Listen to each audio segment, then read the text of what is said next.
Welcome to the Beyond Atheism podcast with me, Nathan Alexander, and my co-host, Todd Tavares. Moving beyond questions of God's existence, this podcast asks what atheists should be doing next in a godless world.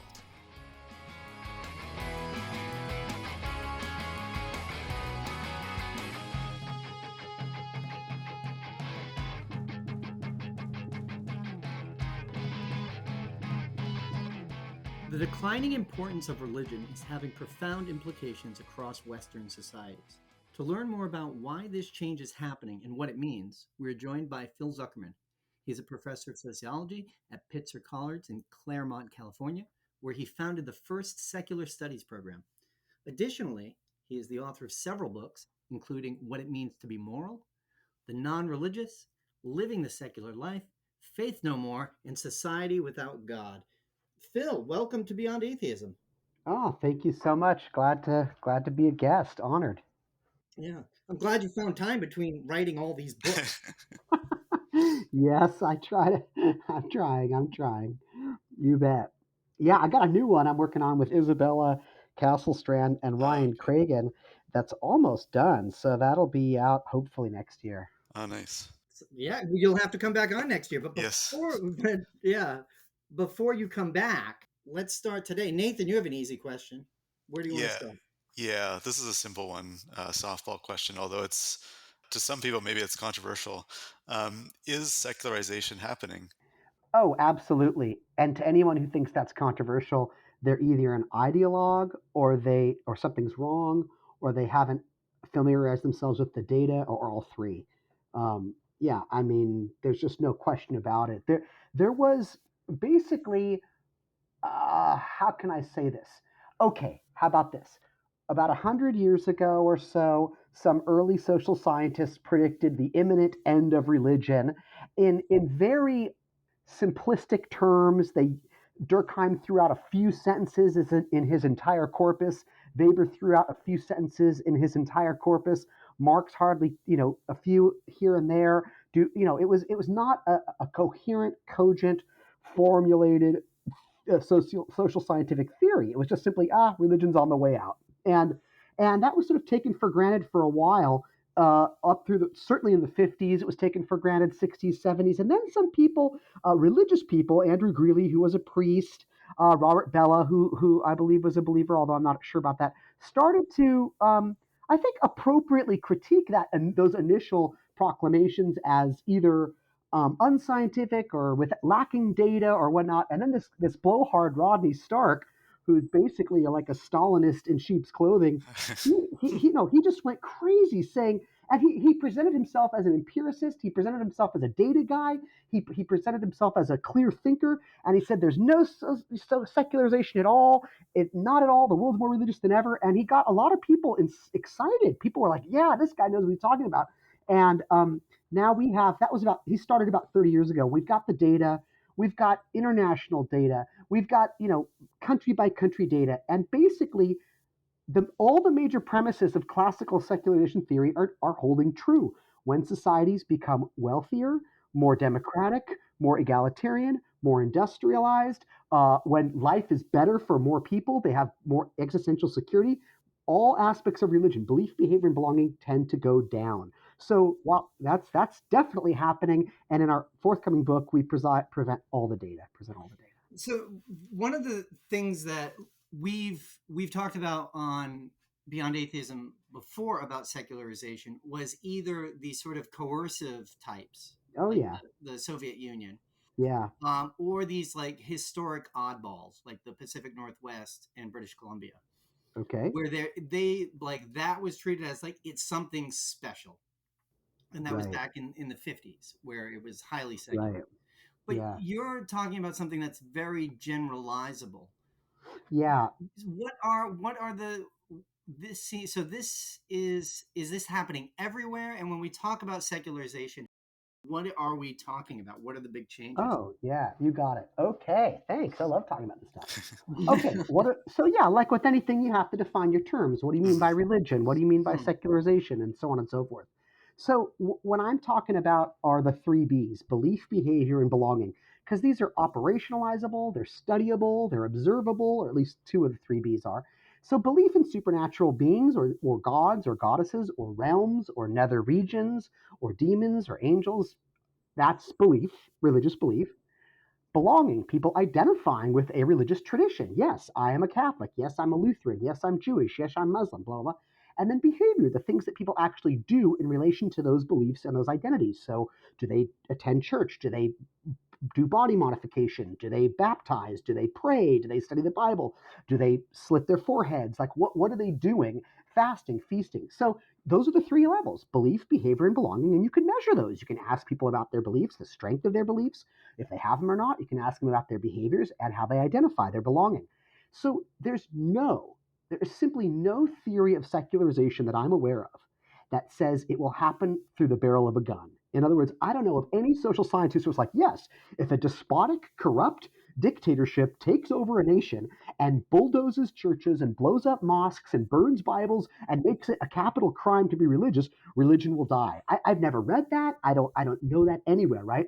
But that has happened. We have had dictatorships, atheistic regimes, horrific human rights violators, genocidal maniacs like Stalin and Pol Pot and Mao, who have gone in and tried to eradicate religion through the bayonet and a torture chamber.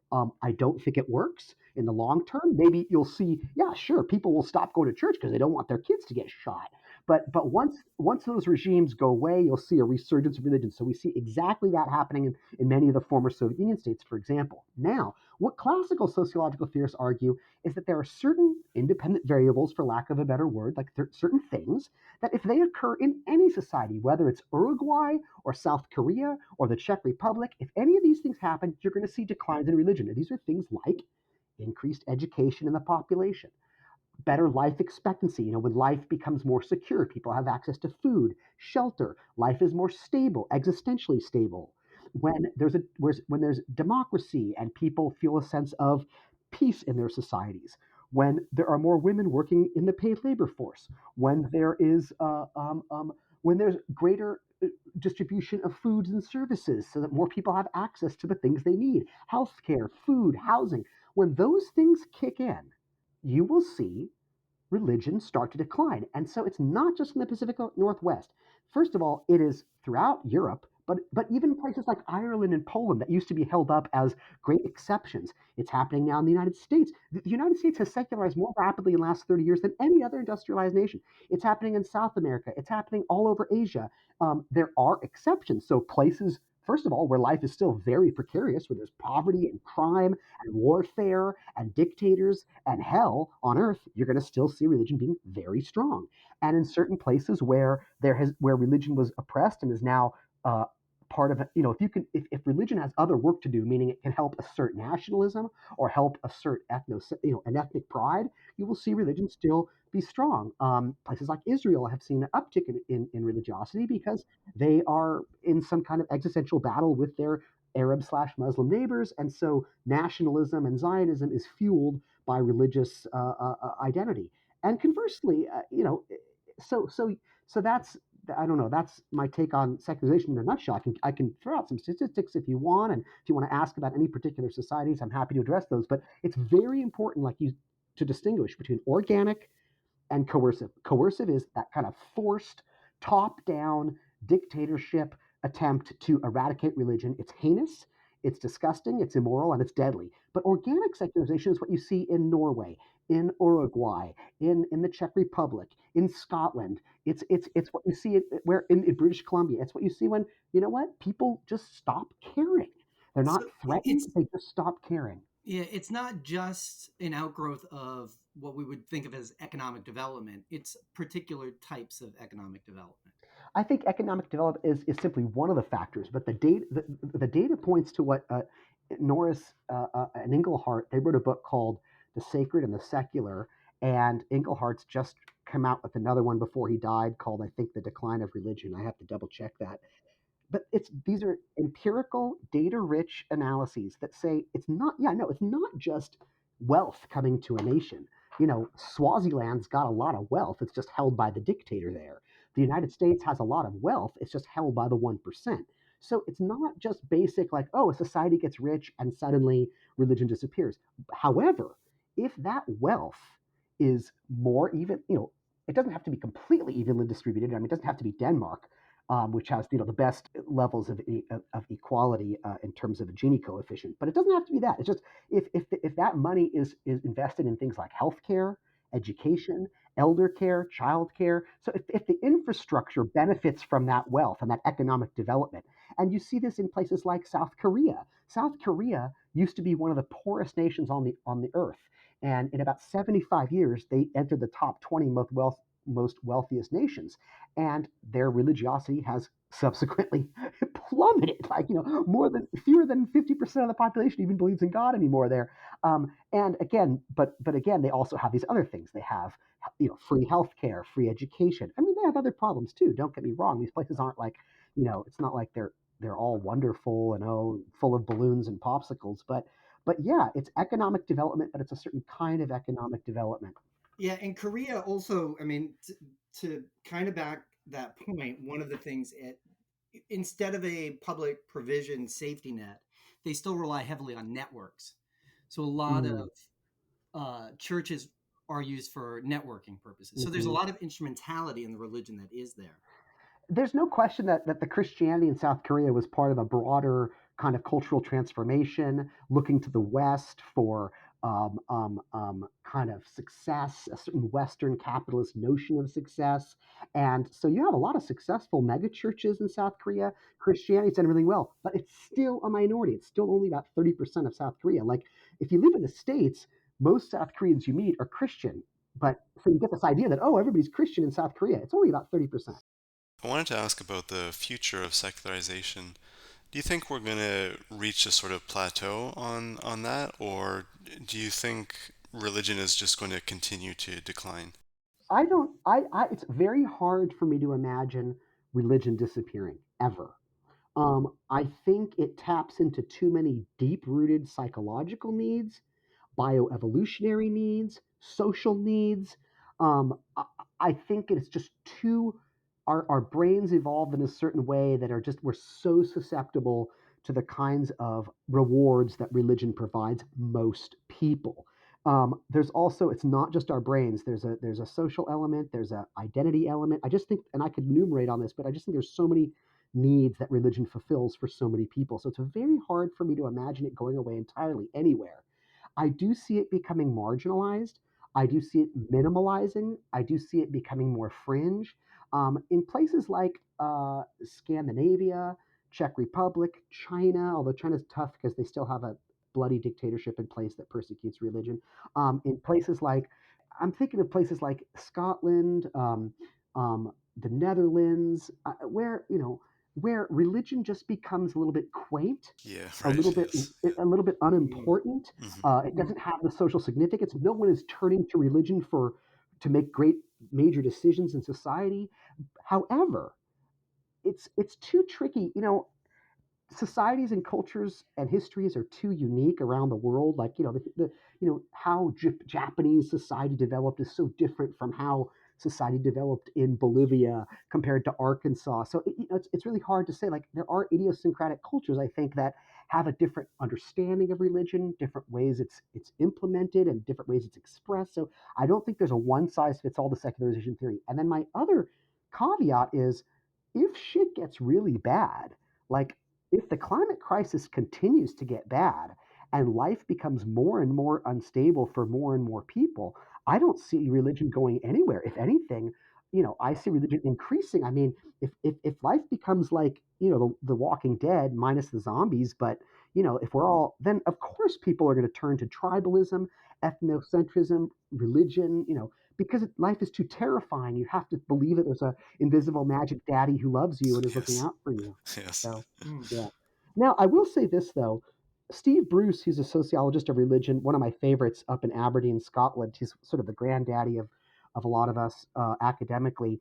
He once said that the end stop of true secularization is not a sort of self-conscious and active atheism, but a benign indifference or an Hmm. indifference to Mm. religion. Hmm. And Yes. what he meant by, and I saw that when I lived for 2 years in Scandinavia, No one was anti-religion. If anything, they kind of thought religion was, like I said, Yeah, quaint. They were like, right. oh, it's Yes. Yeah. nice. Yes. And in fact, and they even, I remember this is kind of, I don't, this is not a very nice thing to say, but I'm just going to say it because it was said, and I don't want to pretend it wasn't said. Mm. I had several people tell me that critiquing religion was like picking on the fat kid in school. Yeah. They just said, like, Yeah. why do that? He doesn't have any Yeah. friends anyway. He feels Mm. badly about himself. He's a nice kid. Why pick on him? So that the point there was they saw religion as as a kind of nobody likes it. He doesn't do any harm, but but he's totally has no friends, and so they were not actively anti-religious. We're here in the United States when religion is so strong politically and so dangerous we have to we have to engage with it in a very activist way, which tells you that religion is still mighty in the United States. But if religion really becomes diluted, marginal, and kind of minimal, I think you're going to just see more indifference to religion. Right. Yeah. No one complains about Zeus anymore. He was such a jerk too. No, there's so much we could complain about, but yeah, Oh it's just no. not a factor in our lives. When those beliefs start to go away, how does this affect practices and behavior? And specifically, I'm thinking about the piece you wrote for Salon, in which you wrote that atheists and agnostics, that far end of secular people, are more moral. Yeah. How does secularism impact public morals? So again, you kind of have to define what you mean by moral, and my understanding is moral is an adjective, right? You can describe a person as moral, you can describe a fairy tale as having a moral, or you can describe like usually we use it as a descriptor. So all descriptors are context specific, right? If you call someone smart, it's like, well, what does that mean? Like like a person can be smart if they know how to survive in the Amazon rainforest, or they can be smart Yeah. if they know Right. how to solve a Rubik's cube. Yes. Like, Right. what Mm. what Yeah. does beautiful mean? What is these are all context specific. All adjectives are even tall. What does tall mean? It has to have a context. So to me, moral simply means intentions or actions that seek to alleviate suffering, increase justice, increase fairness, increase equality, and limit unwanted pain and misery. Oh, so that's how I'm using it. Like you're free to use it a different way. Like I'm not here like so by that standard, decrease unwanted suffering, increase fairness and justice, and well-being. I would argue that there's multiple levels here. I would, just an absence of religion does not guarantee morality. Like we've seen many atheists who are increasing suffering either through despotism, dictatorship, torture. The recent past president of American Atheists, a guy named Right. David Yes. Yeah. Silverberg or Silverman. Yeah. Silverman, Yeah. Yeah. is currently championing, sedition in the United States. I mean, he's championing gun-toting, abortion-denying, gay rights hating, racist, rebels who seek to overthrow the U.S. government, and he's an atheist. So, he's in bed with the most heinous of theists, right? Because it aligns with his political views, and he's causing suffering. It's not just that I disagree with him; he's actively causing suffering to people, particularly around the issue of climate change, right? By denying climate change, we're causing direct suffering to humans and other sentient beings. I know David probably doesn't even care about other sentient beings, but anyway, a lot of people don't. Okay, so that said, I don't know that for a fact. Maybe he's like Hitler and he's a vegetarian. What do I know? So the point is that, however, when you look at the data in terms of who identifies how, right now, in much of the world, if you pick topics that relate to morality, like do you care and understand about climate change, or do you think it's a hoax? Do you want to get vaccinated, or do you think it's vaccines are an implant of the US government? Are you for sane gun regulations, or do you want everybody to own a AK 47? Do you believe in the death penalty, or do you take a more merciful, humane approach to that? Do you believe in corporal punishment of children? Do you believe women have the right to the autonomy over their own reproductive organs? Do you believe that gays and lesbians have a right to marry who they want and who they love? All these issues that I believe relate to. Do you believe in the governmental use of torture? Do you believe in the governmental use of solitary confinement? Do you want to provide universal health care for everyone, regardless of their ability to pay? What you find is that the more self-identified atheists, agnostics, and humanists take the more moral positions on all of these issues here in the United States, also in Europe, I'm not as familiar with data elsewhere, than the more religious. And again, and the moderately religious, your average moderate religious believer is right there with the secular folks. But if you compare the ends of these spectrums, the hardcore, self-described, self-aware atheists, agnostics, and humanists versus the Bible thumper, Quran thumper, those folks, the more religious are supporting the more immoral, the more militaristic, they're more tribalistic, they're more nationalistic, they're more homophobic, they're more sexist, they're more racist, they're more denier of climate change, they're anti-maskers and anti-vaxxers. Okay, so there's that level. Then you can also, I'll just end this diatribe here. You can also look at all the democracies on planet Earth. And the reason I say democracies is because dictatorships are a whole other ball of wax. And you can have religious dictatorships, secular dictatorships. So among democracies, right, where the will of the people is supposedly what's governing the society, the more secular that society is, meaning the greater levels of degrees of church separation from church and state, and the higher the percentage of the people there who do not go to church, do not believe in heaven and hell, do not believe in God, do not call themselves religious, those societies tend to be the safest, most humane, and have the least degrees of unwanted suffering. Places like Scandinavia, places like Japan, compared to the most religious democracies, which have the highest levels of poverty, inequality, low women's rights, low gay rights, high violent crime rates. I mean, just do violent crime rates for Pete's sake, just violent crime rates, and they are the lowest among the more secular democracies and highest among the more religious democracies. So you can just take that for what you will. So my argument is, and there's philosophical reasons that I think theism is detrimental to a healthy moral orientation. I think it inhibits a healthy moral orientation. I think it's moral outsourcing and so on and so forth. But you don't even need the philosophy. You can just look at the data. Where is life more humane? Where is there more suffering? Which people support policies that will alleviate suffering? What people support policies that will increase suffering? And the correlations are super strong. To sum that up, it sounds like the further you get from religion on like a personal scale, on this spectrum Mm-hmm. between like hardcore religionist Mm-hmm. to atheist, the Mm-hmm. further you get from religion on that, the more empathetic you become, the more other regarding you become. Like you care about other people, you think about other people. It's part of your worldview, it's part of your morality, it's part of your behavior. The But the data seems closer to you show get, that. but the closer you get to religion as your worldview guiding light, That's right. lodestone, the That's more right. selfish, self-regarding, uh, Yeah, and tribalistic and tribalistic, racist and and callous, sadistic. Well, that's okay, right. sadistic. That might be me editorializing, but that's what we're seeing here. If we look at this spectrum, that's what Indifferent. I would say indifferent to the suffering of others.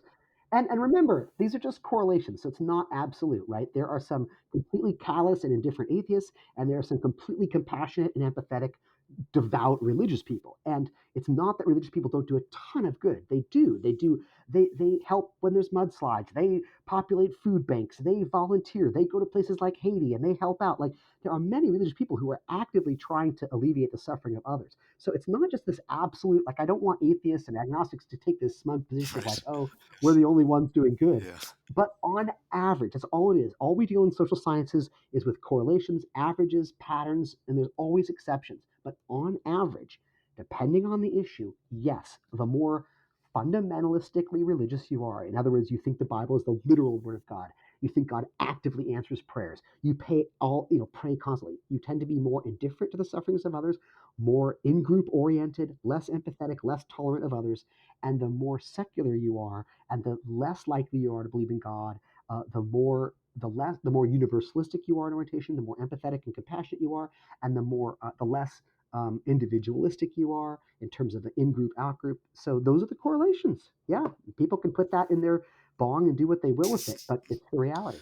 Well, where exactly do secular people like get their morality from? I mean, Yeah, I guess it's a it's great like question. for religious people, maybe it's a bit more simple in that Hmm. their morality is inculcated in church or Sunday school or whatever. But Hmm. what about for secular people? Like, how do they sort of transmit that? I guess sort of, to their kids or whatever. Right. Yeah, so again, when we mean by morality, we mean, that which alleviates suffering, uh, expresses compassion and empathy, doesn't harm others who don't want it, fights for justice and fairness in society, et cetera, et cetera, et cetera. So the fact is, everybody, religious and secular, gets their morality in the same way. It's just, are you self-deluded about it or not? The religious are Yes. self-deluded. The Right. religious they think their morality comes from the Bible or from going to church. It doesn't. It comes from something much deeper than that.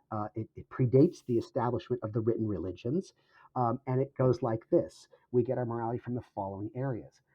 First of all, the kinds of evolved brains we have. We have socially evolved brains that allow for us to understand what someone else is experiencing.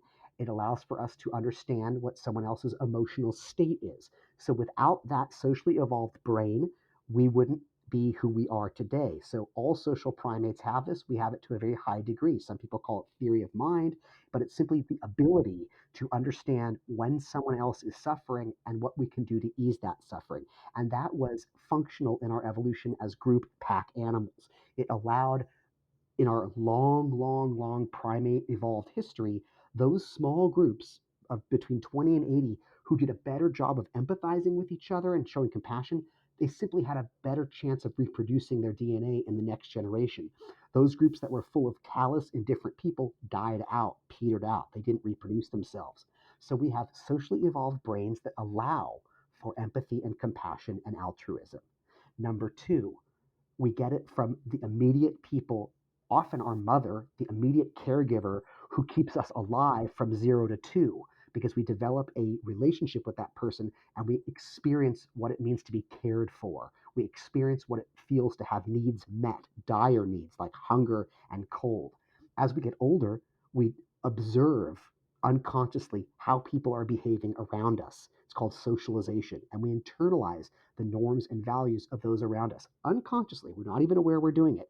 And then as we get even older, we start to reflect and make sense of our world through experience. These are the four sources of morality: our evolved brains, the immediate caregivers who kept us alive from 0 to 2, the people, usually our family and friends around us as we lived up to 0 to 10 or 12, and then our ability to reflect and reason as we grow up and draw conclusions from certain experiences. This is where morality begins and ends. And so secular people get their morality these ways, as do religious people.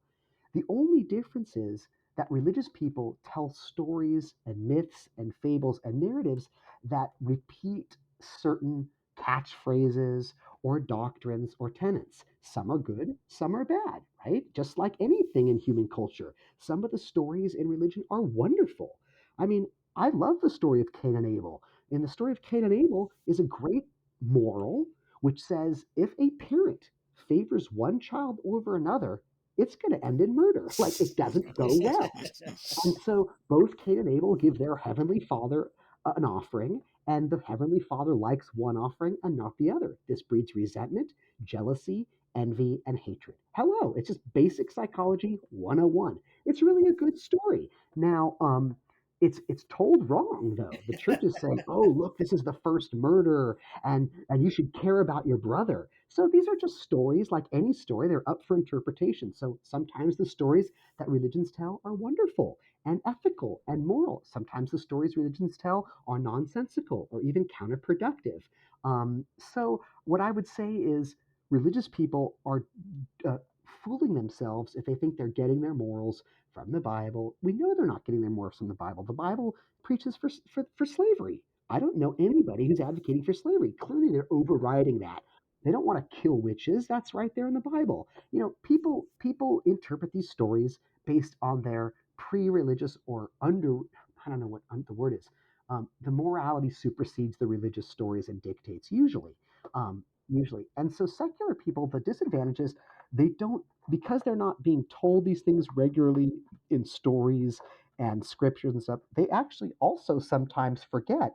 where their morality comes from. So when you ask a religious people, where do you get your morality? As you said, they can easily say, oh, I get it from the Bible or I get it from church.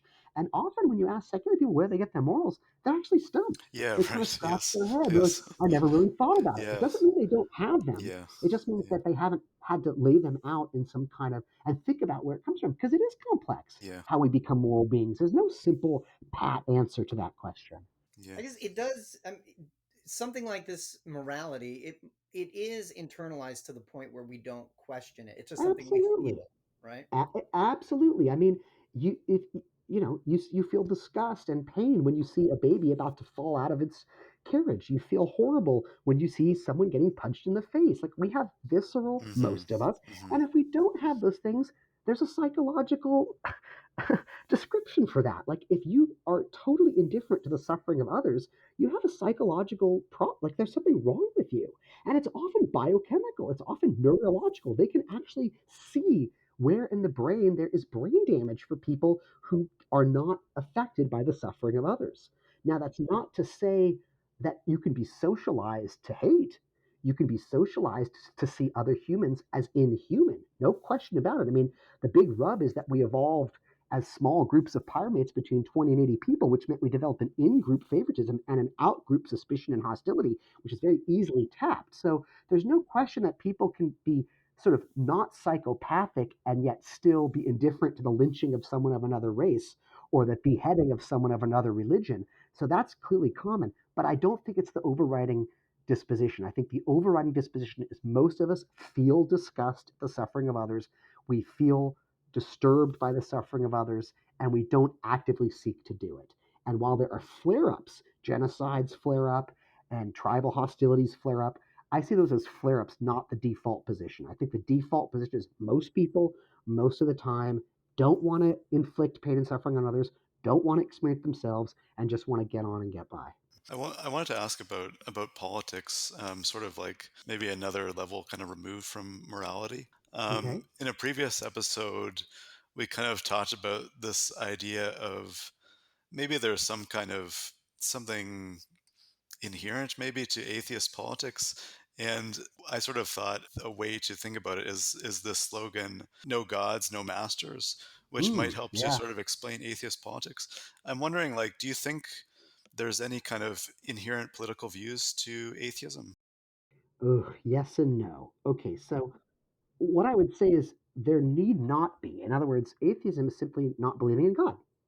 And Ayn Rand was an atheist, and Karl Marx was an atheist, and Yeah, there, right. Yes. you couldn't have two more diametrically opposed political orientations, right? Where you have Marx on the one hand, and Ayn Rand on the other. So just at the very, very minimum, atheism is simply I don't believe in God. Now that doesn't tell me anything about your politics. However, I do agree that there is something about obedience to authority, right? So highly religious people score very high on measures of obedience to authority. So I'll just give you one example. When you ask, social psychologists will ask parents, you know, what traits or characteristics do you most want to cultivate in your children? And they'll give them like 100 options, love of the outdoors, respect for authority, obedience to those in power, thinking for oneself, honesty, whatever it is. The more religious the parents, in other words, the higher they score on religiosity, the more does obedience to authority go to the top of the list. And the more atheistic the parent, the more secular the parent, the more does think for oneself Right. go to the top of Right. the list, Mm. and obedience to authority goes to the bottom. So that's just one example of a measure. So I do agree that atheists and agnostics tend to, again, tend is the operative word, tend to prize skeptical thinking, evidence over anecdote, making up one's own mind, not liking to be part of group think, not liking to go along with the crowd. There's definitely this spirit of individualism that I think is very healthy for democracy and inimical, to dictatorships. So I would argue that yes, secular people tend to be politically left because they don't want a strong dictatorial state. They want more democracy. They believe in individual rights. They believe in human rights to a greater degree. Now, again, there's always exceptions, and things are getting so wacky right now politically where, you know, it used to be that people like on the left, like anarchists, like Emma Goldman, were advocating free speech, and right wing zealots were stomping out free speech. Today, you have a lot of people on the left who are trying to limit free speech, and you have these right wing shitheads advocating for Mm, free speech. Yes. So mhm. it's getting a little messy now. Yeah. But I would say that, and again, there's the sort of philosophy or just the sociological reality. The sociological reality is in every society that's democratic, the more secular you are, the more left leaning and progressive are your politics, and the more religious you are, or the more right leaning and nationalistic and authoritarian are your politics, with very few exceptions. And Phil, I think from your description of how human morality is built versus how it's instructed in religion, I think that comes across there, Mm-hmm, where what you talk about in how our morality is informed in our mm-hmm, lives, how it's like how we interact with people, who we're around, how they treat one another, what we see when people are treated this way. mm-hmm, That sounds like a very non-hierarchical, almost mm-hmm, anarchistic, mm-hmm. or almost apolitical. Whereas when we talk about religious instruction, getting it from the book, having a pastor Exactly, interpret it, having someone exactly.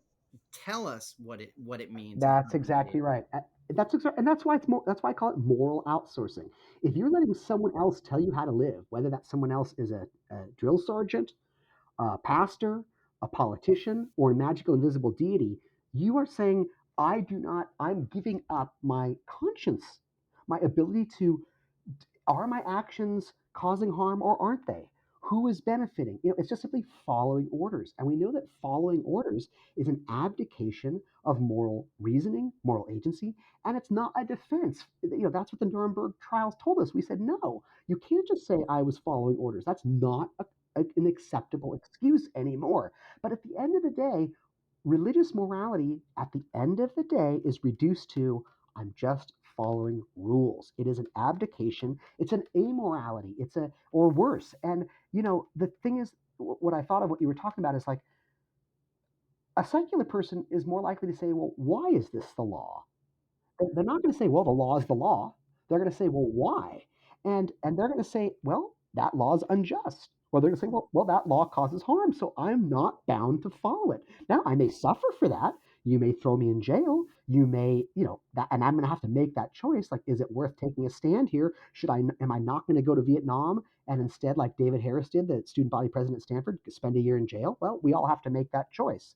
Mm, And I can't tell right. anybody to make that, but at Or least change the law. you make it yourself or change the law. You make that choice yourself. You don't just say, well, I'm just following what the rules are. That's a total moral cop out. And I do agree that secular people are more likely to say, well, does this cause harm? What are the consequences of these actions? Who is being harmed? And so that creates a more empathetic and compassionate sort of moral orientation, but it also creates more progressive politics because you stop and you think, well, what are the consequences of this law? Who is being harmed? Who is benefiting? And I definitely think religious people I don't think the data shows they're much more likely to say, well, I'm following whatever the law says, and I'm obeying the authorities, and I'm following whatever the dictator says or whatever the God says. There's not much different. God simply is a cosmic dictator, right? God doesn't say, Yes. let's have a conversation. What do you think? Yeah. Hmm. God says, Yeah. obey me or else Hmm. I'm going to send you to hell. So that's, that talk about screwing up morality. Hmm. Yeah. Yeah. Yeah. Yeah. Well, in one of the ways that we can learn morality is by talking to others. Indeed. And we have some direct questions Great. where we pose moral riddles to people. Oh man, lay it Normally, on me. it's called Can a True Atheist blah, blah, blah. We'll change it Okay. today for you, Phil, and make it Can a Yes. True Secular Person. Okay. So this is just rapid fire. Don't think too much. First thing that comes to your head, can a true secular person be afraid of death? Yes. No. No? Um, okay. I'm going to say yes because I think we have a genetic, evolved fear of death. So it's hard to override that. But at the end of the day, if you think about it, then no, there's nothing to fear at all. How can you? There's nothing. It's impossible. wherever you are, it's the same. Where were you in 1604? Does the thought of you not existing in 1604 cause you terror? Of course not. Mm. Yeah, I sort of feel like, well, not, I guess the goal is not to get into a tangent on these, but I sort of feel But like, they're great. They're great. yeah, That's Yeah. where the real. but there's something about like the fear of missing out, when you die, like what's going to happen. Oh, Yeah. sure. Yeah, that was Christopher Hitchens had this great quote where he said, when you're about to die, it's not that someone's saying, you're at a party and they tap you on the shoulder and says it's time for you to leave. It's that they say it's time for you to leave and the party will Yes, continue right. without you. Exactly. Yes. Yeah, exactly.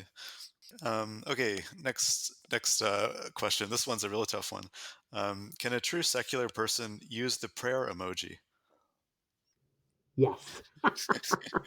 And that's because it has such cultural cachet. And we don't have a lot of secular analogs to That's true. to things. Like when someone's sick, yeah, we can say like I'm thinking about you, but it doesn't carry the same weight as I'm praying for you. And when you really hope for something, there's something about the prayer emoji that is stronger than the cross your fingers emoji. However, I only use the prayer emoji among secularists because they know where I'm coming from. Yes. I would never use the prayer emoji with someone who didn't know where I was coming from or perhaps could misinterpret it. Mm. Ooh, that's clever. Okay, can a true secular person have sex outside the bonds of marriage? Of course. Ah, that's easy. Okay. I thought you were going to say, never. One time I had this fever that wouldn't go away, Hmm. and I was desperate to see a doctor, and my doctor like wasn't in that day, so they're like, well, there's another doctor in the practice, and I'm like, yeah, let me see him. And so I went, and unbeknownst to me, English was not his first language, and so I went in. I had this fever, and he looked at me and he said, "Have you had sex outside your wife?" Oh And God. I was like, sorry? And he's like, have you had sex? I don't want to imitate the No, accent no. because that would sound Yeah. like a racist, but I'm like, and he's like, have you had sex outside your wife? And I was like, do you mean like, did I come like on a kiss or something? Like like, and then I was like, oh no, yeah, no, I Yeah. didn't. He thought maybe I had like VD somewhere. Right, right. But Mhm. so yes, I think that if you're secular, you definitely can have sex outside of the bonds of marriage. You can do it openly and honestly, or you can do it furtively and secretively. I would obviously suggest. I think secrets are corrosive to healthy relationships, so I think doing it secretly is not a good idea. Yeah. Can a true secular person take someone else's life? Yes. Fuck yeah. Okay. I Are you fucking kidding me? If I was in the Warsaw Ghetto Uh, in 1943 and the Nazis started in, I would fucking pop their heads off with any Molotov cocktail. I'd bite through their jugular with my teeth. Anybody that was trying to exterminate me and my family, I would just fucking take out faster than. I mean, absolutely. I'm not a pacifist. I believe we all have a right to defend ourselves and our children. yeah. Wow. Hmm. Hmm. Well, can a true secular person exploit the environment, ah, to help the well-being of others? Hmm. Ooh, God. Hmm. I Curveball. guess. Well, I mean, it's funny because do you mean can or do you mean should? So obviously, in terms of can, yes, they can. Should they? I guess it depends on what they're doing to the environment and what kind of suffering they're alleviating. So if you were to tell me, hey, I'm going to chop down this beautiful old growth forest in Oregon, but in doing so, I'm going to, end all hunger in the world, I'd say like I guess at the end I'm a utilitarian. Like I'd have to measure the good and the bad and measure the amount of suffering and go from there. Hmm. All right. These are fun. This is the last one, unfortunately. Can a true secular person tell their kids about Santa Claus? Yes. And the reason I say that is because I think make believe is a healthy and enjoyable part of being human. We tell stories, we imagine, we like to create imaginary worlds, and I think it's perfectly fine to let children experience that wonder and that magic, especially when it is culturally scripted. So, in other words, I think it would be messed up if some parents told their children there was a little green elf named Chidaboth that lived under a rock in their Hmm. backyard Hmm. in Yeah. all sincerity, right? And they Yeah. just really drove that fairy tale home. I think that would be fucked up. Yes. But Yeah. if you're doing something that's part of the culture and that is easily debunked at the right time. I remember when my son was disabused of that belief. We were walking around the block with him and his friend Lucas. Lucas, by the way, is a practicing Quaker, Mm. interestingly enough. And they Wow. were walking around the block. I don't remember exactly what grade they were in. I have 3 kids. I stopped paying attention to those kind of things. But he was young enough, to believe in Santa Claus, and they hashed it out. And Lucas was like, August. My son's name is August. He's like, how could Santa Claus deliver presents to every house on the same night? Think about it. And August was like, yeah, but my grandparents and Lucas just kept saying, think about it. And then August was, and I'm like, I'm behind him with the dog. And August kept saying things, and Lucas just kept saying, think about it. And by the end of the walk, August was like, you're right. So I thought that Wow. was a very valuable lesson. Yeah. Right? Yeah. God, Yeah. that's powerful. Yeah. I do Yeah. feel like there's definitely some like analogy with the way people mm, lose their belief in Santa Claus or whatever, and the way they lose their belief in Oh, God. yeah. Yeah. And what's weird is like sometimes I meet atheists and secularists in certain circles who say like, don't teach your kids these things because you're just Yeah. priming Right. them. Right. And I think, it always strikes me as like, are you that insecure? Like you think your kid is gonna like believe in Joseph Smith just because? Like, I just find that like it almost suggests an insecurity on your part. I'm like, Yeah. wow, Right. you're that scared that your kids. First of all, you know, who gives a shit if your kid's a good person and they believe in God? What Yeah. do you Yeah. care? Yeah. And second of all, it just strikes me as like really insecure. Like, come on, man, don't And you have know? you ever met an adult who still believes in Right. Santa Claus? Yeah. Right? Like everybody figures it out at some point. Yeah. Right? Yeah. Yeah, it might Yeah, just be priming the pump to get them to reject God in the Mm, same yeah. way. exactly, Yeah. exactly. Yeah. Yes. Right. Yeah. Although there is the elf on the shelf, and that's pretty Yeah. creepy. That's like inviting the Stasi into your house for some Oh reason. man. Phil, you're so well measured, it's and Oh, so thoughtful and clear that I mean, you thank you. those answers just blew my Oh, mind. Everything thank was you so so spot. much. It's supposed to be tricky, but Thank no, you for it's this. all so clear and well reasoned. And just like everything else you brought to us today, this has been an absolutely fantastic talk. Oh, Um, my I, pleasure.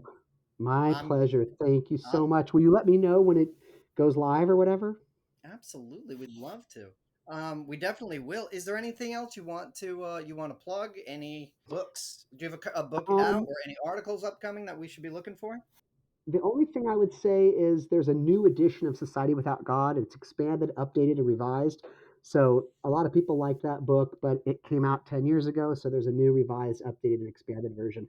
Otherwise, no, I'm good. Thanks so much. Okay, that was Phil. That was a lot of fun talking with him. Todd, what were some of your takeaways? One of the things that came up is this sounds like the secularism religious authority divide or like conflict or that tension between these sort of worldviews is a lot more sort of powerful, a lot more of its own thing than we kind of expected. Or at least that's what it sounds like to me. Do you know what I mean? Like this, if we apply it to particular historical circumstances, current events that might be happening right now, and we put it through this lens of secular versus religious, it does help to explain things. Like, That's one thing. well, like for example. Abortion laws, right? I don't Mm, know if yeah, in women's rights, yeah, yes. that's true. Time this is being recorded, the great historical irony is that there was a lot of gnashing of teeth and rending of cloth over the loss of Afghanistan and how America failed to secure the rights of women in a foreign country, and then at the exact same time, Republicans in red states are eroding women's rights for pretty much the same reason, right? It's not scientific. It's not. I mean, I don't even know what the argumentation is. I guess the morality, but the morality comes from a religious authority. Yeah, yeah. It's interesting. I mean, like, I guess, I mean, with regard to abortion, I guess the argument is like they're trying to protect the unborn fetuses. But then like you always see stuff like in places where, with a really good social safety net and things like that, and like good access to birth control and things like that, the abortion rate declines a lot. So you would think if that was really your goal, then you would work to do those things. But anti-abortion people really don't do those things, which leads one to wonder, or or to think that it's really about like sort of controlling their sexuality, like women's sexuality. You know what's interesting about that, what you just said, is I don't know if you're talking about Afghanistan or Texas. And that I Yes, think exactly. Right, I right. think proves the point, right? Yeah, Like it's yeah. not Hmm, I hmm. mean, we could get into that, but this idea, if we look at this through a secular versus religious, like those different ends of the spectrum, it helps explain that, right? That's Yeah, yeah. yeah, There's a lot of meat on those bones. yeah, Yeah. yeah. And what it's And yeah. Please continue. What are some no, takeaways just for you? I mean, just like the issue about morality, and even like the issue of like doing harm or whatever. I mean, I think like on so many issues, it seems as though secular people are on what we would say is the more moral side of the argument. I think an interesting thing is just that is how succinct he was in terms of his discussion of the roots of our morality. It was super clear that there's sort of a range of kind of evolutionary roots of morality, but then also sort of socialization and so on. So I think that was really good.